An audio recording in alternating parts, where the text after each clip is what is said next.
A reading from Kate Fuller, our friend in Portland, Oregon. Lynn, some time ago I saw something on the sign of a church not far from our house. Service is love in overalls. While reflecting on your 39-year career, the phrase came back to me, and I got this image of you standing there with one of your big smiles and wearing overalls with holes in both knees.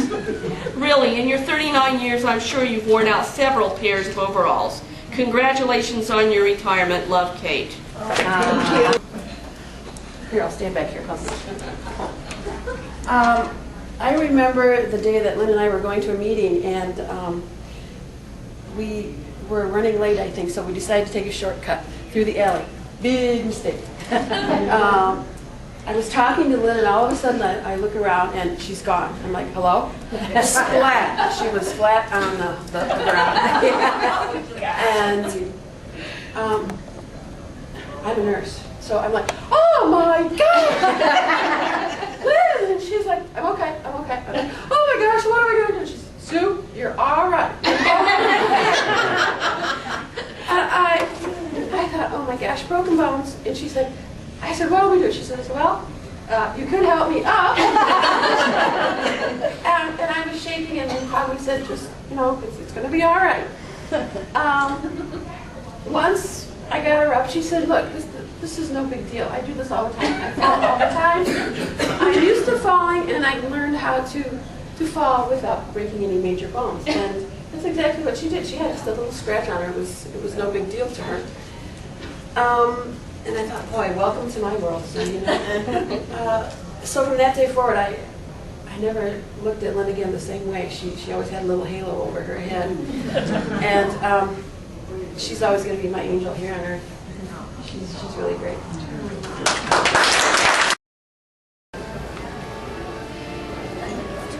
Dear Lynn, I met you at CDC way back when. I've always valued your friendship. Julie was our common bond back then, and I learned a lot from you. You were always there to listen and give me good advice. Then we worked together at Center of Hope, and our friendship grew even more. I'm so glad to know you. Enjoy your retirement. You deserve it. Keep in touch. Came to mind. I've known Lynn for 28 years. I worked with her at Big Brothers Big Sisters, and we were both caseworkers at the time. When we first got together, we had encountered this large ream of files, and our boss said, girls, at that corner you go over there, that's what your work is. So her and I looked at each other going, oh. But Lynn had taken me under her wing, and we went to this one house, and it was by Fairgrounds Park. Lynn told me, she says, well, you know, we don't know what's inside, so, you know, kind of keep your cool. It's okay. Well, we got in, and there was a couch, and a lady said, come on in, sit down. So we came in, sat down, and there were springs from the couch coming up. So we're both sitting down at the very end of the couch, and we're looking around, and Lynn gives me the elbow. And I go, what? And she goes, look over there. And here we are, we got a whole bunch of little mice and mama mice coming out. So we sit there and it's coming right at us.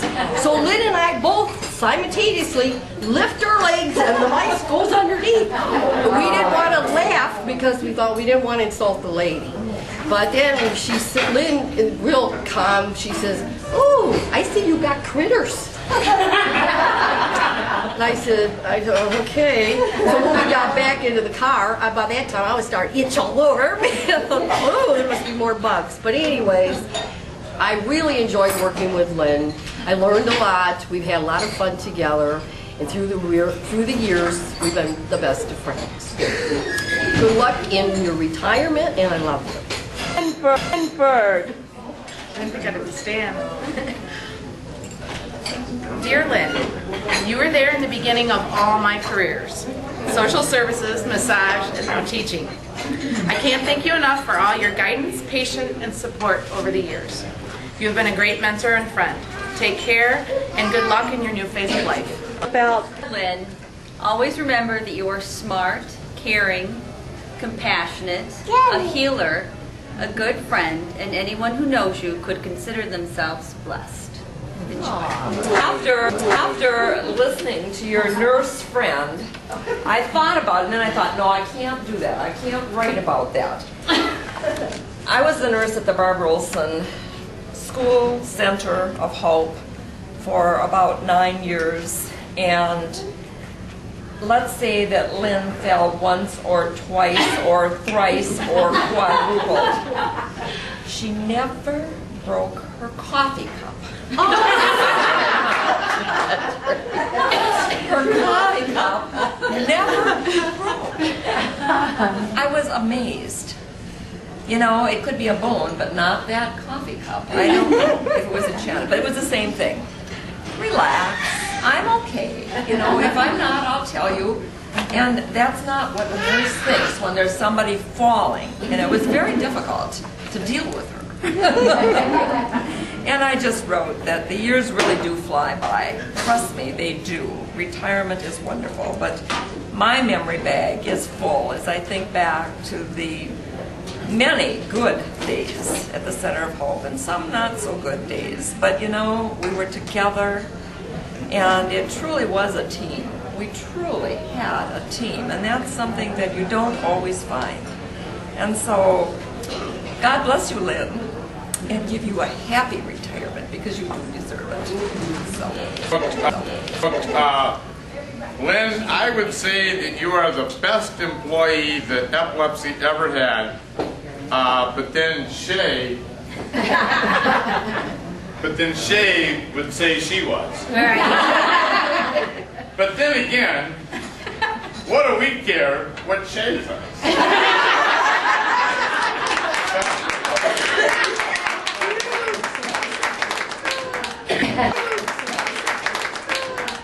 All right.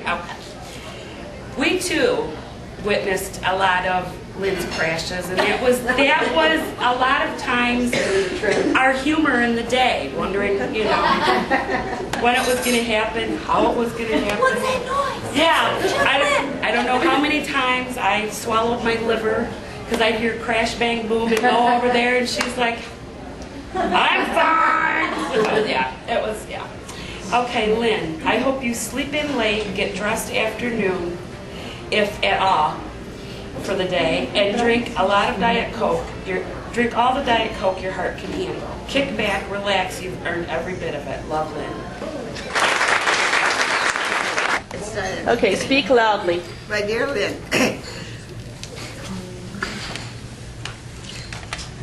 let's see, I well remember when you came into the family, you always had a great smile. Now there were 3 girls, then we grew to four girls. During the holiday, it was truly a fun time. Vacation was special.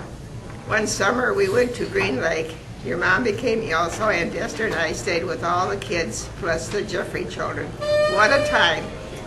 One evening at prayer time, Cousin John said to Brad, "It's your turn to pray." He was probably about 4 at the time. So he started to say, "Now I lay me down to sleep. I pray the Lord to take it easy." Well, to say the last, it brought laughter.